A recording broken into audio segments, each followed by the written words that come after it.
Abra sua Bíblia comigo em Mateus capítulo 9.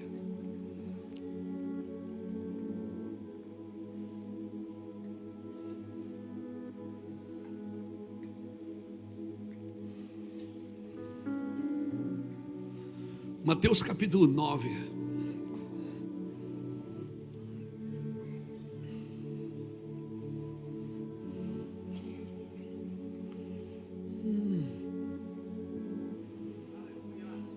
Mateus 9:35 diz assim: e percorria Jesus todas as cidades e aldeias, ou algumas traduções diz povoados, ensinando nas sinagogas, pregando o evangelho do reino, curando toda sorte de doenças e enfermidades. Vendo ele as multidões, compadeceu-se dela, porque estavam aflitas e exaustas, como ovelhas que não têm pastor. E então se dirigiu aos seus discípulos e disse: a seara na verdade é grande, mas os trabalhadores são poucos. Rogai, pois, ao Senhor da seara que mande trabalhadores para a sua seara. Aleluia. Eu quero deixar essa palavra no seu espírito. Obrigado, Senhor, por essa palavra. E percorria Jesus todas as cidades e aldeias, pregando o evangelho do reino e ensinando nas sinagogas. Pregando e ensinando. Pregar era diferente de ensinar, porque pregar, ele pregava para as multidões, mas ensinar, ele sentava. Toda vez que a Bíblia diz que Jesus se assentou, você se prepara, porque ele ia ensinar. Jesus, você vai ver que Jesus não tinha planos com a multidão, Jesus tinha planos com os discípulos. Com a multidão ele pregava, fazia milagres, curas, expulsava demônios. Mas com seus discípulos ele ensinava, sentava e ensinava. Trazia as palavras que eram necessárias para os seus discípulos. E às vezes até os discípulos questionavam e diziam: por que com a multidão você fala de um jeito e com a gente você fala de outro? Ele diz: porque para eles eu prego para que eles ouvindo não ouçam, e não compreendam, e não entendam, e não se convertam dos seus pecados. Por quê? Porque era necessário que ninguém se convertesse antes da cruz. Depois da cruz, no primeiro culto, 3.000 almas entregaram a vida para Cristo. Mas antes da cruz ninguém se converteu, nem os discípulos. Por quê? Porque não tem conversão sem cruz, meu irmão. Quem se converte sem cruz só se converte ao benefício do evangelho. Por isso que tem muitos ensinos que usam o evangelho para ensinar as pessoas a enriquecer, para ensinar as pessoas a dar bem, para ensinar as pessoas a prosperar, e tudo isso é verdade, e pode fazer que dá certo. Mas para conversão mesmo, você precisa de cruz. E é a sua cruz, e certamente você tem uma.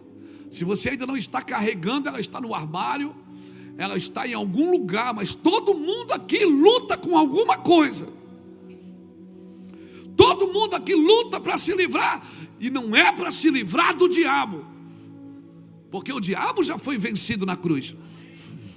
Quando você veio para o Senhor já te entregou um demônio derrotado. Você está lutando contra você mesmo. O seu maior inimigo é o seu sucesso imediato, que te prospera, mas não te ensina. O seu maior inimigo é você mesmo. Todos nós aqui temos um fantasma. Todo mundo aqui tem uma mazela. Todo mundo aqui tem uma debilidade. Tem ou não tem? Então por que você não cuida da sua mazela, em vez de querer cuidar da mazela dos outros? Tem gente que me persegue tanto que dá vontade de dizer para ela: se eu te der um gato, tu não cuida das 7 vidas dele, deixa a mim em paz. todo mundo aqui tem um defeito. Alguns são de fábrica, já veio de fábrica. Alguns foi no caminho, né? Abraçou umas coisas que não precisava abraçar, umas manias que não precisava. Como a avó dizia, esse guri é malino. Malino, para quem não sabe, é alguém mau, mas é muito pior. Então eu e você, todo mundo aqui está lutando com alguma coisa. Certamente, se você sentar numa sala de terapia, de aconselhamento com alguém, você vai ter que falar alguma coisa sua. Você vai falar alguma coisa negativa sua, porque todo mundo tem. Mas quando a gente está conversando com alguém, a gente gosta sempre de mostrar as medalhas, não as cicatrizes. A gente está sempre expondo as medalhas. As medalhas a gente bota no uniforme, as cicatrizes ficam por dentro. Mas com Jesus não é assim, irmãos. Por isso que Naamã, para mergulhar 7 vezes, ele teve que tirar a sua farda. As medalhas ficam para fora, as medalhas todo mundo vê. Você conhece o Luiz Hermínio da internet, você não conhece o Luiz Hermínio todo dia. O marido da Iraci, o pai do Samuel, da Bruna, da Pâmela, da Bruna Luísa, do Mano, avô das meninas, do Daniel, filho da dona Roseli. Você não conhece o Luiz Hermínio todo dia. Por isso que é muito importante você conhecer a Deus. Porque se você só pode ter o que dizer de Deus se você conhece. Se você não está disposto em ouvir a voz, não adianta estudar letra. Se você quer só estudar letra e não quer ouvir a voz, porque a voz, a hora que você abrir esse livro e começar a ler com o seu espírito, não com a sua alma, e não tentar distorcer para você. A hora que você começar a ler esse livro, que as palavras começarem a penetrar dentro do seu espírito como facas, como espadas, e repartir a sua alma do seu espírito, ou seja, separar sentimentos de convicções, de realidades, eu te garanto, você vai querer ouvir a voz. Porque se não for para ouvir a voz, não adianta abrir o livro. Porque Deus fala. E um povo que ouve a voz de Deus e obedece, irmãos, é um povo diferente. Eu não vou chamar esse povo de evangélico, não. Eu vou chamar esse povo de filhos de Deus. Os filhos de Deus que querem ouvir a voz do Senhor, porque um dia você vai ouvir. Deus não está procurando um culpado, irmãos. Ele está procurando um arrependido. O Senhor não procura culpado na eternidade, na Bíblia. O Senhor não procura culpado na igreja. O Senhor não procura culpado em lugar nenhum. O Senhor está procurando alguém arrependido, que deseja recomeçar a sua vida a partir de uma vida arrependida diante do Senhor. Jesus percorria em cidades e aldeias, curando, libertando, pregando e ensinando. E ele olhou para a multidão e ele disse o quê? Ele sentiu compaixão. Você vai perceber uma coisa, que você não consegue ajudar ninguém sem compaixão. Sabe o que é compaixão? Compaixão é você colocar o seu coração na miséria do outro. Isso é misericórdia, miserus cardia. É você colocar o seu coração na miséria de alguém. Jesus olhava e via e sentia compaixão, porque a multidão era como ovelhas perdidas que não tinham pastores. Ou seja, elas não tinham direção. Irmãos, nós vivemos na geração das ideias. Eu não sei você, mas eu tenho uma ideia a cada 10 minutos. A nossa geração é capacitada de ideias. Todo mundo tem ideias, e são boas ideias. Nós precisamos de direção. Todos nós precisamos de direção, porque ideias nós temos, vontade a gente tem de fazer. E quer saber? Se você meter a mão, você faz. Mas vai fazer tudo do seu jeito? Não vale a pena. Jesus olhava e tinha compaixão, porque eram ovelhas perdidas que não tinham pastores. Ele olhou para a multidão e ele falou aos discípulos. Ele olhava para a multidão e ele falou aos discípulos, ele disse: roguem ao Senhor da seara que envie obreiros para a sua seara, trabalhadores para a sua seara. Isso ele falou para os discípulos, ele não falou para a multidão. Por isso que eu creio que Jesus não tinha planos com a multidão. Jesus tinha planos com os discípulos. E qual era o plano que ele tinha para os discípulos? Sirva a multidão, estenda a mão para a multidão. E é interessante, você vai perceber uma coisa interessante, que não é a igreja que prepara obreiros para Deus, é Deus que prepara obreiros para servir a igreja. Porque nenhum homem tem a capacidade de preparar outro homem para servir a Deus. É Deus que prepara você para servir outra pessoa. Por isso tem que começar de cima para baixo, não de baixo para cima. Nós pudemos aqui e fizemos isso com muita graça. Hoje até começou mais um curso aqui na igreja de manhã. Maravilhoso, você deveria participar hoje pela manhã.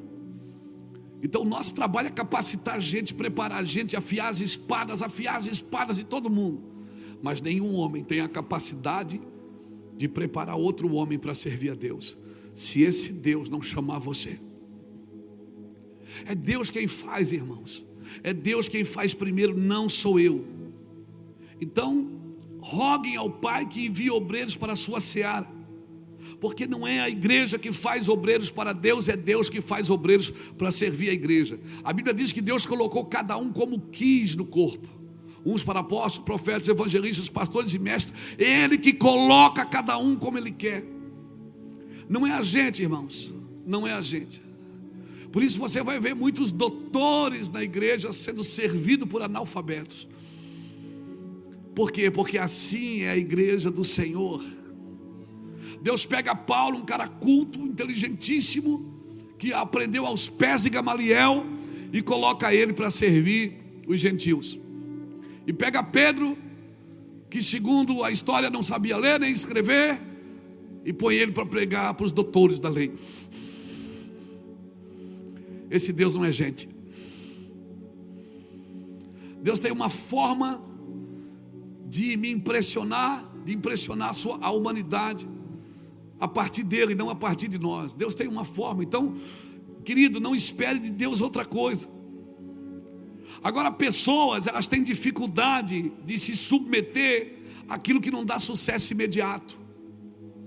Convida uma pessoa para o ciclo, bom, ela prefere andar em circo e em círculo, mas para viver o ciclo demora.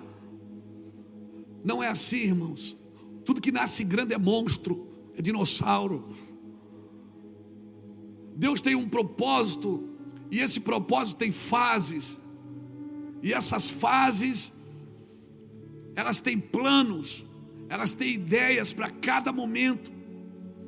E eu e você precisamos entender isso. Uma geração que não entende isso, ela está sempre tentando defender o que é dela. E uma geração que passa tentando defender o que tem, é porque não tem nada, irmãos. É porque não tem nada. O seu sucesso não pode se transformar na sua prisão.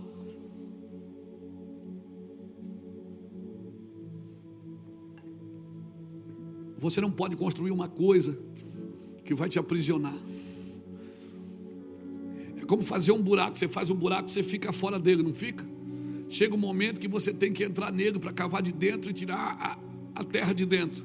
Mas vai chegar um momento que você tem que sair do buraco, porque senão você não sai mais.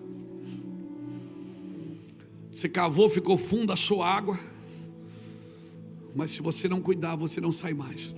Então, seu sucesso não pode se transformar na sua prisão. Seu sucesso pode ser o seu maior inimigo se ele crescer mais do que você.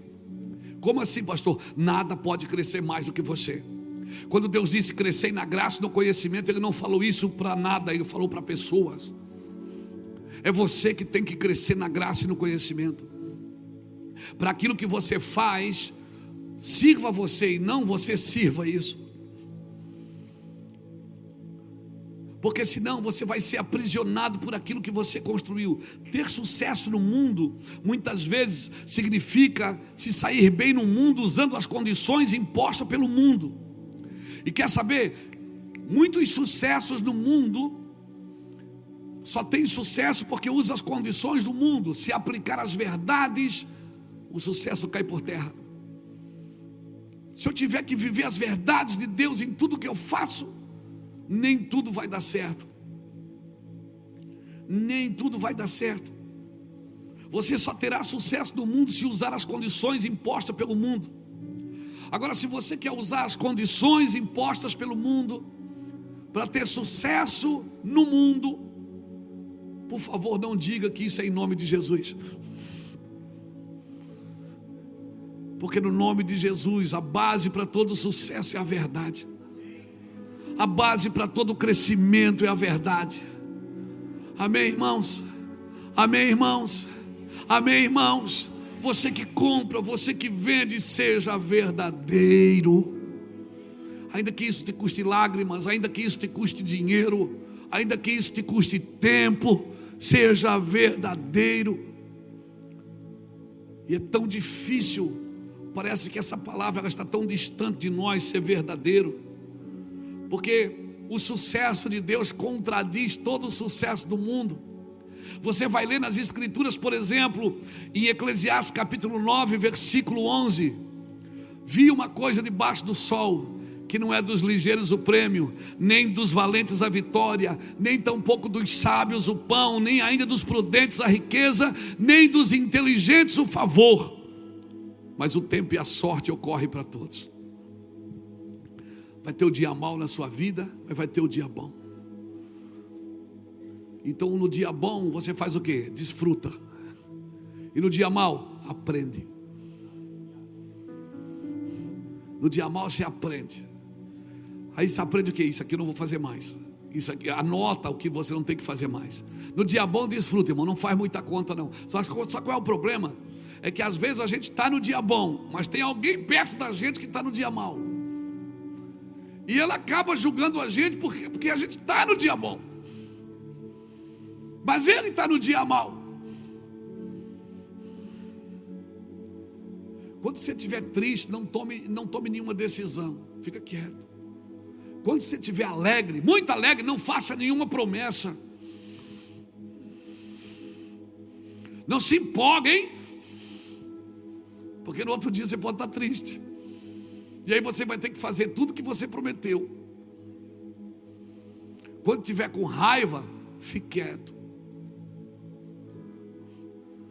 Por quê? Porque nós fomos capacitados por Deus de sentimento, irmãos. Só que não é os sentimentos que podem dirigir as nossas vidas. Sentimento, a minha vida não pode mudar porque mudou alguma coisa, o meu sentimento mudou.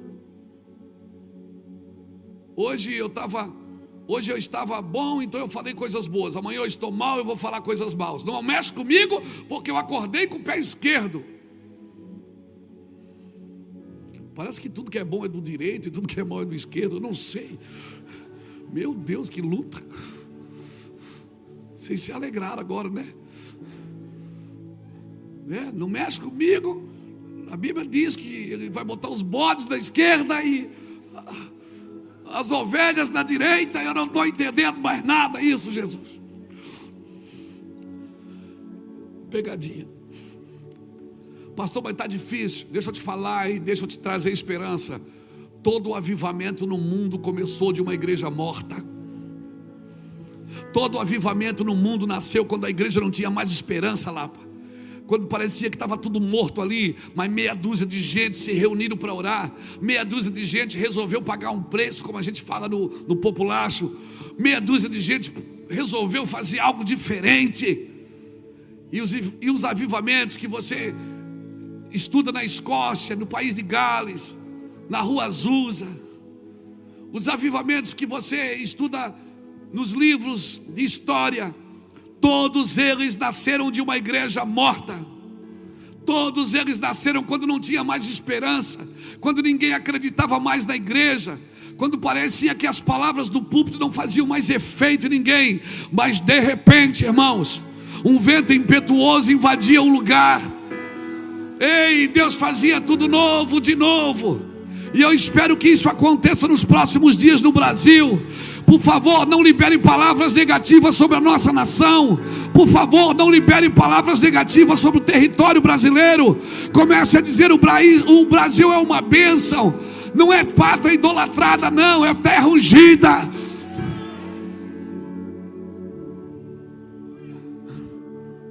Ó, irmão, eu vou te falar uma coisa. Eu viajo o mundo pregando o evangelho. Se eu fosse contabilizar, eu creio que eu já fui em mais de 50 nações pregar o evangelho. E não tem lugar como essa terra. Pedro Vaz Caminhas estava certo quando ele escreveu a carta para Portugal. A terra é boa, tudo que se planta dá. A terra é boa, tudo que se planta dá. Então o problema não é o que estamos colhendo, é o que plantamos. Eu concordo com Pedro Vaz Caminhas. A terra é boa, tudo que se planta dá. Comece a mudar o vocabulário na sua terra. Para que Jesus percorria as cidades e aldeias? Para limpar o lugar, para liberar bênção. E ele disse: vocês olham para o céu e sabem que vai vir colheita, mas eu vos digo que os campos já estão brancos para colheita. Rogue ao Senhor da seara que envie trabalhadores para a sua seara. Aleluia. Trabalhadores da seara são motivados, são motivacionados, são homens de esperança, homens que trazem esperança. Uma vez eu fui pregar numa igreja, não vou dizer onde é que é, estou doido para dizer, mas não vou dizer. Não insiste, não falo, não libero. Aí o pastor pegou o microfone no final e disse assim: ô irmãos, pastor Luiz Hermínio veio pregar aqui. Ele já estava assim, um homem de Deus, vamos levantar uma ofertinha para abençoar ele, coitado. Coitado é você, não sou eu não. Tire essa palavra da sua boca sobre mim. Não sou coitado não, meu irmão. Posso morar numa favela, mas eu não sou coitado. Posso morar num barraco, mas eu não sou coitado. Espera que você vai ver, o negócio vai mudar. Homens de esperança, irmãos. O que a igreja precisa é de homens de esperança. Homens que não ficam murmurando a vida dos outros, falando mal dos outros. Homens que têm esperança. Tem gente que não fala mal nem do diabo. Sabe que tinha uma mulher na igreja que ela não falava mal nem do diabo. Ela só falava bem de todo mundo. Um dia os jovens da igreja disseram: vamos pegar essa mulher hoje. Irmã, e o diabo, o que é que a senhora acha? Ela disse: perseverante.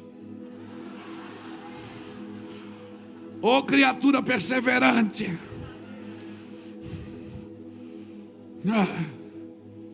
Perseverante. O que falta na igreja do Senhor é entusiasmo. Não é só barulho não, irmãos. Porque som alto não significa avivamento. É homens de esperança. Homens que vê o doente e diz: vamos, posso orar? Posso abençoar você com uma oração? Homens que chegam no lugar e querem mudar o ambiente. Ô cretaiada desanimada, meu Deus. Dá um glória aí, irmão.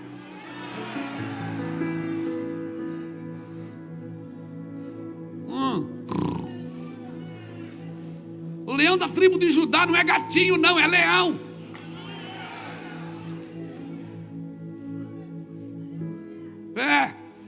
Aleluia. Você sabe o que é que significa aleluia? É uma explosão de luz nas trevas. Quando você vê as suas trevas, você diz aleluia.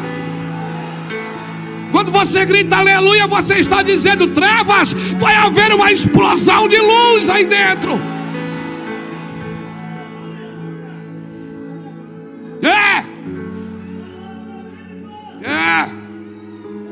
Onde é que você estava? Que você não estava aqui no culto.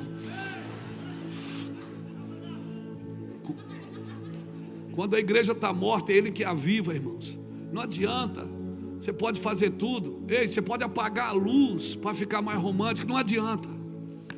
Você pode botar a luz piscando. Não adianta. Você pode botar máquina de fumaça, fumaciando. Você diz: oh glória. Não é glória, é fumaça. É gelo seco. Você pode botar o que você quiser. Se Ele não vier, meu amigo, sua vida não vai mudar. Só vai mudar porque Ele está em casa. Se Ele não estiver em casa, não adianta. A comida pode ser boa, o povo pode ser rico, a igreja pode ser grande, pode apagar a luz, pode botar luz colorida, pode botar terno do Jack Chan. Não tem jeito. Se o Senhor não edificar a casa, e vão trabalhos que edificam.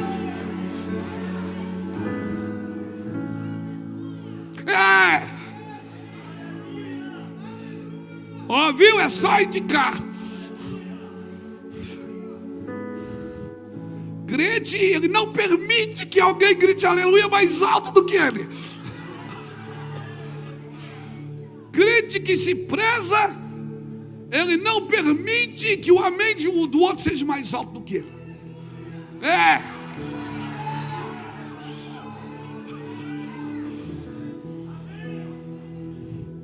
Está cheio de visitantes aí, vocês não dão glória a Deus.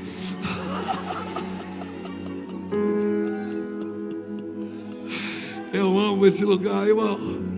Quando a igreja estava morta, Ele enviava avivamento.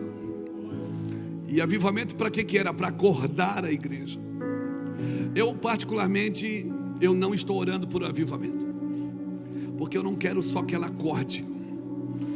Eu estou orando pela constância da igreja. Sabe a constância? Aquele dia após dia. Eu estou orando por ela, pela segunda, pela terça. A igreja do shopping, a igreja que acorda segunda de manhã para ir trabalhar, pega o busão. Eu estou orando pela constância dela, pela integridade dos homens em todos os ambientes, seja na política, seja no esporte, seja no artístico. Eu não estou orando só por um avivamento. Eu não quero só que ela acorde, porque ela pode acordar e ir dormir de novo. Um dos nossos filhos na fé aqui, um dos pastores que é pastor hoje lá em Goiânia, o Felipe Vilela, ele escreveu uma música tão linda, um rap, irmão, que eu chorei quando eu ouvi a primeira vez que ele me mostrou, que falava do Brasil, que dizia assim: ouvi dizer que o gigante acordou, que o sol bateu em sua janela, mas ele não levantou, e foi dormir de novo, e foi dormir de novo. Luiz Hermínio pode vir aqui todo domingo, irmãos, como um despertador, acordar você para segunda-feira, porque esse é o propósito de um despertador, é acordar você. Mas o despertador não tem o poder de te tirar da cama. É você que tem que ter a atitude de sair e dizer: eu vou acordar para a vida, cara, eu vou para cima, eu vou para cima. Tem mais do que isso. Essa semana eu estava em casa, em lágrimas, sentado na mesa. Ele disse: que foi, amor? Me abraçou por trás assim na cadeira, disse que foi. Eu disse: amor, não pode ser só isso, tem que ter mais. Não pode ser só isso. Jesus não morreu só por isso. Tem que ter mais. Tem que ter mais paixão. Tem que ter mais vontade. Ah, meu Deus. Tem que ter mais investimento de lágrimas. Tem que ter mais oração. O meu Jesus percorria e eu preciso percorrer. O meu Jesus orava, eu preciso orar. Ele expulsava demônios e eu preciso fazer o mesmo. E se Ele ora por trabalhadores para a seara, eu também oro. Aleluia. Nós não estamos trabalhando para encher cadeiras. Oxalá que todas essas cadeiras virem missionárias. Que todo mundo que estiver sentado numa cadeira, ou assistindo pela internet, ou assistir esse vídeo depois em alguma televisão, que se torne alguém útil no corpo de Cristo. Alguém que quer mais do que uma mão na sua cabeça. Alguém que quer mais do que ver um anjo. Alguém que quer mais de que uma bênção. Me abençoa. Não, eu não posso te abençoar. Deus quer acordar você, empurrar você para aquilo que Ele te chamou.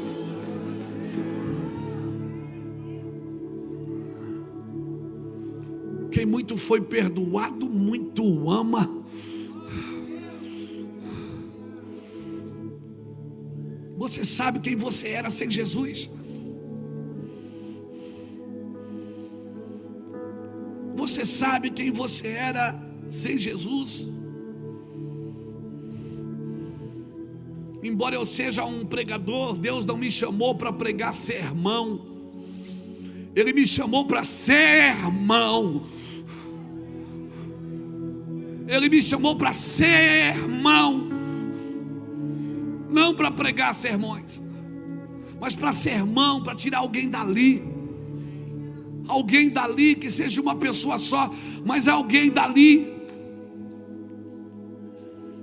Tem pessoas na sua vida, irmão, que elas nunca vão pegar um microfone, nunca vão se tornar, nunca vão discursar em toda a sua vida, mas a forma que eles vivem diligentemente falará mais do que as suas palavras, do que os seus clamores. E Jesus não está voltando para salvar a sua igreja ele já salvou, irmãos. Jesus está voltando para governar a sua igreja. Aleluia. Deus está aperfeiçoando a sua igreja. Fala isso para alguém que está perto de você. Deus está aperfeiçoando a sua igreja. Ele está aperfeiçoando a sua igreja. E como Deus está aperfeiçoando a sua igreja, aperfeiçoando a gente, porque nós somos a igreja do Senhor. Jesus era tomado de íntima compaixão. Não é emoção, irmão. Jesus não chorava porque via alguém chorar, não. Eu olhava para aquela miséria daquela pessoa e ele tinha compaixão. Aquilo lhe tirava a fome, lhe tirava o sono. Aquilo fazia ele gastar as moedas que eram recolhidas.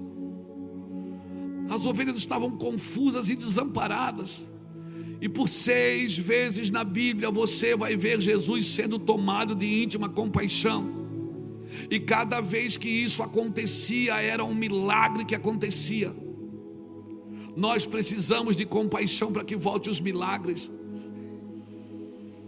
Nós precisamos de compaixão para que volte os milagres. Quer ver milagres? Vá buscar compaixão. E como é que eu adquiro compaixão? É quando você olhar para uma pessoa, não veja primeiro o defeito, veja a primeira qualidade. Minimize os defeitos e maximize as qualidades. Quando você olhar para alguém, não veja primeiro o defeito. Olha para as igrejas de Apocalipse, todas elas estão desviadas. Mas Jesus sempre apresenta a qualidade primeiro. Tu és assim, tu és assim. No final ele vai dizer: eu tenho porém contra ti. Sempre exalta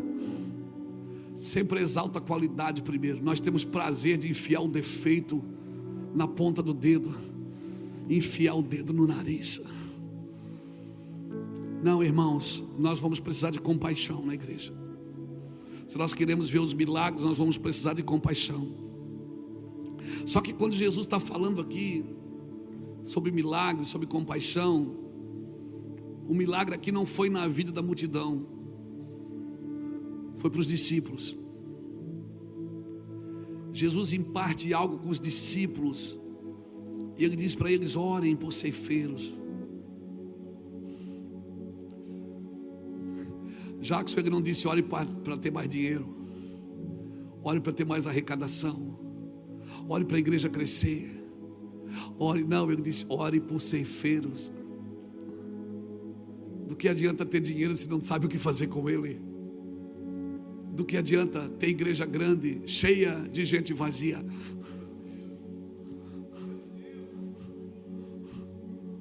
Que não sabe discernir a mão direita da esquerda. O poder do evangelho é para libertar você de você, para que você entregue a sua vida ao Senhor e o Senhor te dirija os passos, dirija o seu saldo, dirige as suas promessas, dirige as suas palavras, dirige os seus pensamentos, os seus sentimentos. O problema da igreja não era dinheiro, ele nunca orou para aumentar a arrecadação. Ele olhou, ore por ceifeiros. E aí se você olhar o capítulo 10, que vem logo em seguida, depois do 9, ele aqui há uma evolução. Ele chama os discípulos e os envia como apóstolos. Eu acredito, irmãos, quando nós começamos a entender o que Deus quer da nossa igreja que eu digo, não estou falando de Mevan, eu estou falando da igreja brasileira, da igreja na terra, nós também vamos ser promovidos e enviados por Deus para uma missão. Todos nós aqui temos um propósito, irmãos. Todos nós aqui temos um propósito. E se prepare, porque é um grande tempo de um grande estremecimento. Deus está estremecendo vidas, negócios. Deus está acordando a gente, irmão. Sabe o que diz Hebreus? Bota aqui para mim, Hebreus 12, 26 a 29. Hebreus fala desse grande estremecimento. Hebreus diz assim, aquele cuja voz abalou então a terra, agora, porém, ele promete dizendo, ainda uma vez por todas farei abalar, não só a terra, mas também o céu. Ora, esta palavra, ainda uma vez por todas, significa a remoção dessas coisas abaladas, como tinham sido feitas, para que as coisas que não são abaladas permaneçam. Por isso, recebendo nós um reino inabalável, retenhamos a graça pela qual sirvamos a Deus de modo agradável, com reverência e santo temor, porque o nosso Deus é fogo consumidor. Sabe o que ele está dizendo? Ele está dizendo, eu vou abalar coisas que podem ser abaladas, para que o inabalável permaneça. Sabe o que Deus está dizendo? Ele está dizendo, eu posso tirar coisas de vocês que podem ser tiradas, para que o inabalável permaneça. O braço pode sair, o que não pode sair é a eternidade de dentro de você. Deus está abalando a terra assim, irmãos. Ele está abalando famílias inteiras. Preste atenção, Deus está abalando pessoas, famílias, abalando seus filhos, abalando seus negócios. Mas fique tranquilo, se você tem uma aliança com Deus, Ele vai abalar tudo que pode ser abalado, e o que é inabalável vai permanecer com você. E quando você olhar, você vai perceber uma coisa. Irmãos, nas minhas viagens pelo mundo, eu já participei de 2 terremotos. Eu estava uma vez em Lima, no Peru, quando deu um terremoto. Eu estava no 6º andar de um hotel. E começou, eu estava sentado na escrivaninha, na frente da cama, escrevendo. Começou. E eu fui na janela, e aí o telefone tocou, o telefone de emergência. O recepcionista dizia, senhor, tranquilo, tranquilo, acá é normal. Eu digo, normal para vocês.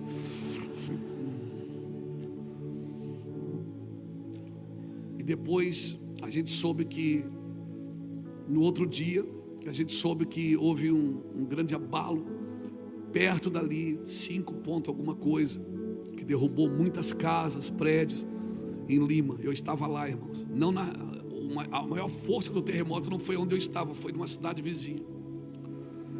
E outra vez foi em Mendonça, na Argentina, na Cordilheira dos Andes. Estava eu e mais um irmão no 2º piso de uma casa. Nós estávamos hospedados lá, eu ia pregar, e começou a tremer tudo, irmão. Fomos todo mundo para a rua, e a terra treme, irmão, é incrível. E eu fiquei pensando, eu pensei nesse texto. Deus está abalando, Jackson.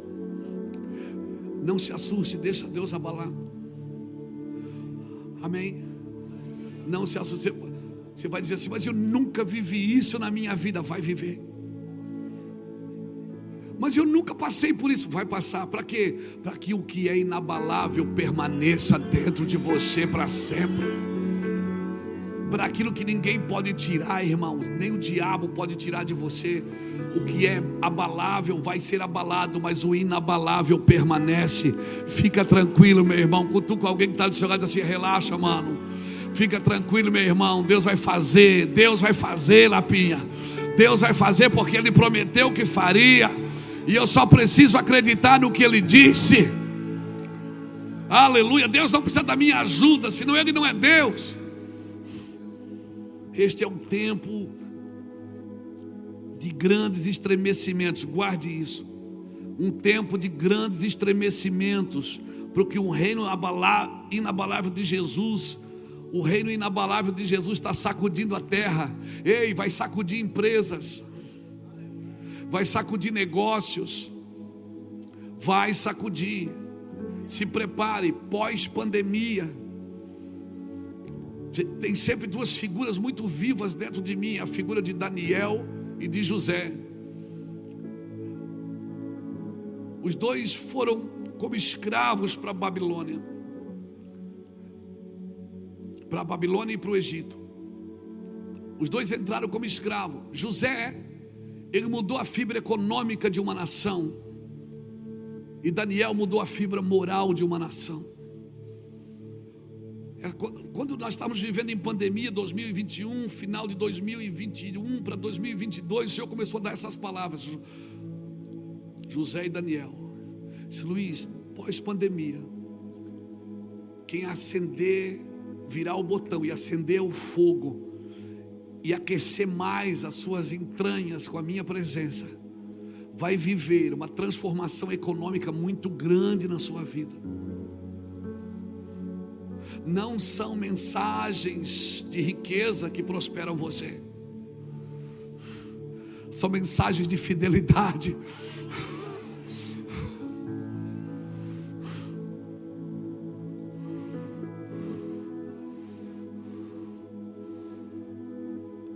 Sabe, o Senhor começou a dizer: eu vou mudar a vida econômica de muita gente na terra, Luiz. Vai haver transferências de riqueza.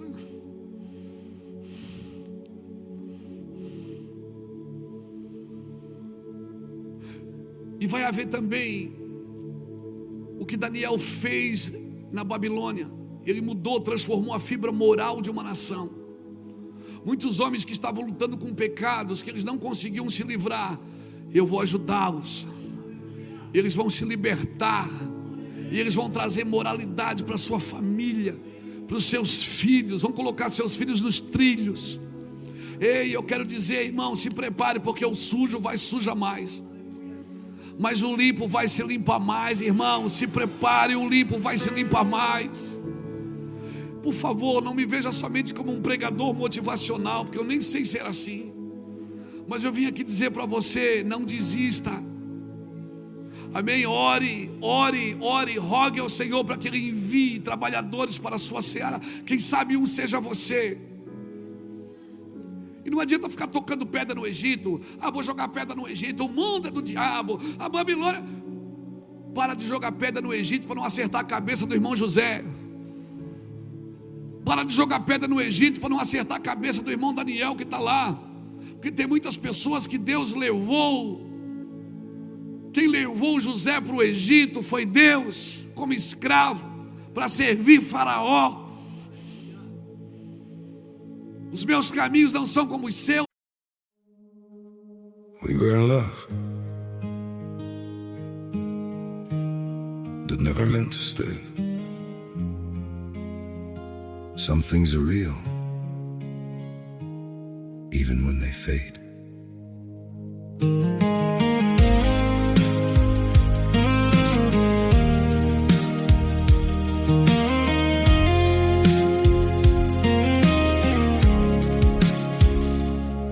I used to think if we kept holding on, we could bend the truth somehow. But love can't fight what's pulling us apart, and it's breaking us down now.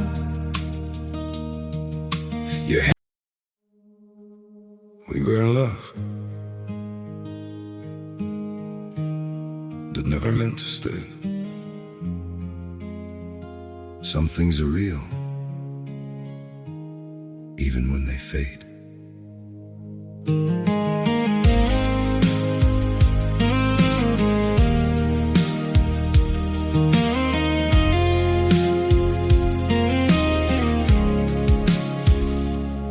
I used Used to think if we kept holding on, we could bend the truth somehow. But love can't fight what's pulling us apart, and it's breaking us down now.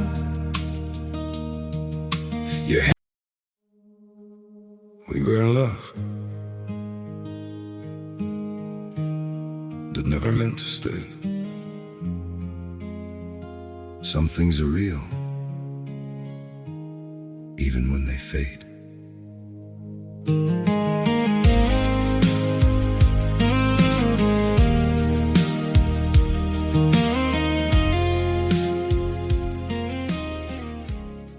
You spilled your coffee on my sneakers in the middle of the street, then apologized so quickly you forgot you kicked your feet. We both laughed like broken wind chimes, shaking in the wind. And somehow in the chaos, something perfect did begin. You trip over your sentences, I stumble through my grin. Two clumsy constellations, learning how to spin. Clumsy hearts in orbit, dancing where we fall. Gravity can't stop it, we keep bumping through it all. Love's a silly science, but I'm glad we took part. Crashing into joy with our clumsy, clumsy hearts. My talk box guitar is singing like a robot in the sun. A funky little soundtrack for the weird things we've begun. Your smile misbehaves whenever mine is out of place, like two confused magnets flipping sparks across our space. Maybe love is just a rhythm built on tiny accidents, a symphony of moments that were never meant to make sense. So if we lose our balance, let's just laugh and let it be. Your hand in mine is all the logic that I need. Clumsy hearts in orbit, yeah, we're swirling but we shine, turning every awkward moment into something so divine. If love is slightly foolish, then we've mastered the art. Always crashing softly with our clumsy, precious heart.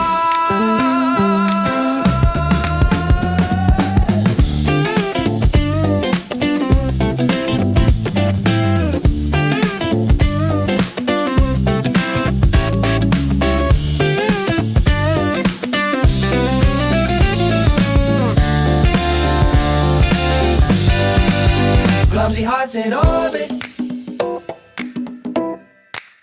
clumsy hearts in orbit, clumsy hearts in orbit, clumsy hearts in orbit, clumsy hearts in orbit, oh, clumsy hearts in orbit, clumsy hearts in orbit.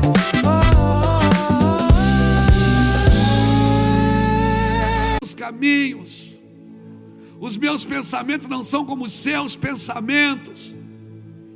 Aleluia, aleluia, aleluia.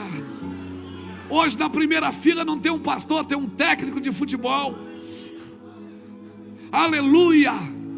Quem sabe Deus introduziu você nesse lugar para ser testemunha viva de quem Deus é. Eu digo isso para o meu filho. Não, eu quero servir a Deus, mas você pode servir a Deus com um microfone na mão ou com uma bola no pé.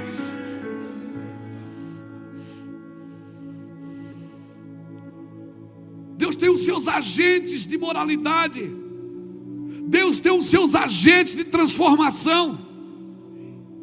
Ah, mas esse cara era bom, depois que ele foi para a política, ele se perdeu, foi para a política, ficou lá. Serviu a cidade, voltou a ser pastor, está aqui pastoreando e logo vai voltar de novo. Não, irmãos, lugares ruins não transformam as pessoas boas. Lugares ruins transformam quem nunca foi bom. Não, mas foi para a política, se perdeu. Não, já estava perdido, irmão. O lugar só revela quem você é. O lugar não faz você Por quê? Porque Adão caiu no paraíso e Jesus venceu no deserto. Adão caiu no paraíso, o paraíso era perfeito e Adão caiu. O deserto era terrível e Jesus venceu. Entenda o que eu estou te dizendo. O lugar não te transforma, o dinheiro não te desvia, a fama não te desvia, só revela quem você sempre foi. Não tenha medo de ter dinheiro, não tenha medo de ser conhecido, não tenha medo de ser alguém relevante. Se não quiser, dá para mim que eu sei gastar. Pelo menos eu sei onde gasto.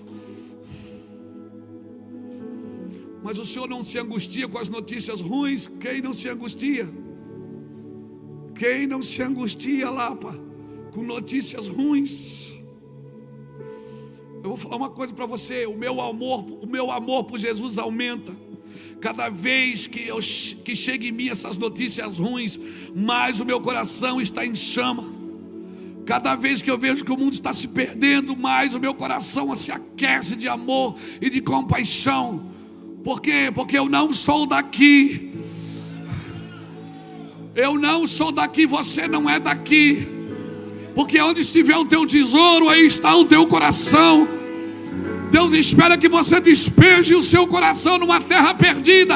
A terra clama por justiça. A terra espera ardentemente, aguarda ardentemente a manifestação dos filhos de Deus. Que os filhos de Deus apareçam. Não só os pseudos evangélicos, mas que os filhos de Deus apareçam. Então quando as notícias ruins vêm, na hora choca, machuca. Mas quando essas notícias batem nas nossas portas, mas eu vejo que Jesus está voltando. E ele estava certo quando ele disse: Luiz, vai haver guerras, vai haver rumores de guerras. O amor de quase todos vai esfriar. Os homens vão ser maus, eles vão matar um outro por causa de uma briga de trânsito. Os homens vão ser maus, os homens vão ser maus. Mas aquele que guardar, aquele que suportar até o fim, me entenda, meu querido. Jeremias dizia no capítulo 9, versículo 1: o meu coração está quebrantado dentro de mim, todos os meus ossos estremecem. Eu estou como um homem embriagado, eu estou como um homem vencido pelo vinho, por causa da sua palavra e da sua santidade. Aleluia. Jeremias diz isso no capítulo 9, versículo 1. A minha oração é que Deus cede os seus sentimentos por amor, e que você não saia do lugar que Deus te plantou, no lugar de verdade. Que você prospere sendo verdadeiro, que você prospere e enriqueça sendo verdadeiro, porque o que não vier por verdade não vale a pena ter. Oh meu Deus, eu sinto compaixão de Deus por nós. Eu sinto compaixão de Deus por nós aqui nessa noite, irmãos. Aleluia. Pastor, mas você não pode misturar as coisas, igreja. Não, não. Como dizia o meu velho amigo Charles Spurgeon, para um homem de Deus nada é secular, tudo é sagrado. Tudo é sagrado. Como dizia o velho amigo Spurgeon. Por favor, irmãos, Jesus está prestes a fazer algo sobrenatural na nossa nação. E vai ser sobrenatural. E vai ser sobrenatural. Mas não dá para continuar do mesmo jeito.